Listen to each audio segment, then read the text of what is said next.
Halo, assalamualaikum warahmatullahi wabarakatuh. Di sini saya akan menjelaskan tentang analisis isu manajemen ASN di unit kerja. Studi kasus di Kementerian Agama Kabupaten Nias sebagai pengawas jaminan produk halal. Perkenalkan, saya peserta pelatihan dasar Balai Diklat Keagamaan Medan tahun 2025. Saya Fahmi Fauji. Sebagai calon pengawas jaminan produk halal, saya ada di angkatan 21 di kelompok 3 dengan widya suaranya Ibu Dandan Irawani SAG MPD, dan saya berpenempatan di kantor Kementerian Agama Kabupaten Nias. Analisis isu manajemen ASN di unit kerja bertujuan untuk mengidentifikasi, menganalisis, dan memberikan solusi terhadap masalah yang muncul di unit kerja, khususnya dalam rangka meningkatkan kinerja ASN dan pelayanan publik. Analisis ini menggunakan metode APKL, USG, dan Fishbone untuk sistematis. Dalam hal ini, ada 5 isu aktual yang saya identifikasi. Yang pertama itu rendahnya literasi halal masyarakat dan pelaku usaha, pemanfaatan teknologi digital halal yang masih rendah, kurangnya sosialisasi dan pendampingan sertifikasi halal, baru ada keterbatasan SDM pengawas jaminan produk halal di daerah, dan koordinasi lintas sektoral yang belum optimal. Oke, selanjutnya mengenai tentang analisis APKL, di mana metode APKL ini digunakan untuk menilai kelayakan isu yang muncul, di mana aktual menjadi suatu pertanyaan yang terjadi saat ini. Problematik merupakan menghambat kinerja atau pelayanan, halayak itu berdampak pada masyarakat luas, dan layak itu realistis untuk ditangani peserta. Jadi dari 5 poin tadi kita urutkan berdasarkan prioritas dengan skala 1-5, dan setelah ini akan kita ambil 3 poin dari urutan teratas untuk dapat kita analisis dengan metode USG.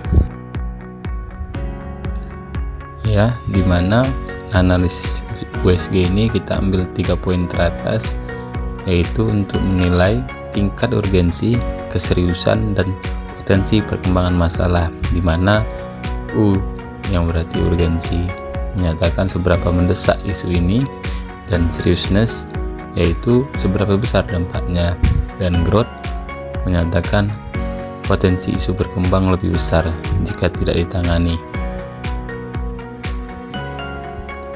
Setelah dari analisis dengan metode APKL dan USG tadi, kita dapat 1 poin masalah yang mungkin lebih prioritas dari APKL dan USG tadi, di mana kita akan menggunakan metode Fishbone dengan 1 masalah tersebut, yaitu rendahnya literasi halal masyarakat dan pelaku usaha, di mana saya memakai metode 4S, yaitu sistem, surrounding, skill, dan supplier, di mana terdapat akar-akar penyebabnya, yaitu sosialisasi halal belum terintegrasi, itu ada di sistem, termasuk mekanisme monitoring dan evaluasi kegiatan literasi halal belum jelas, si halal dan sistem digitalisasi belum familiar bagi UMKM, dan ada regulasi turunan Undang-Undang Nomor 7 Tahun 2025 yang dimana di daerah belum maksimal.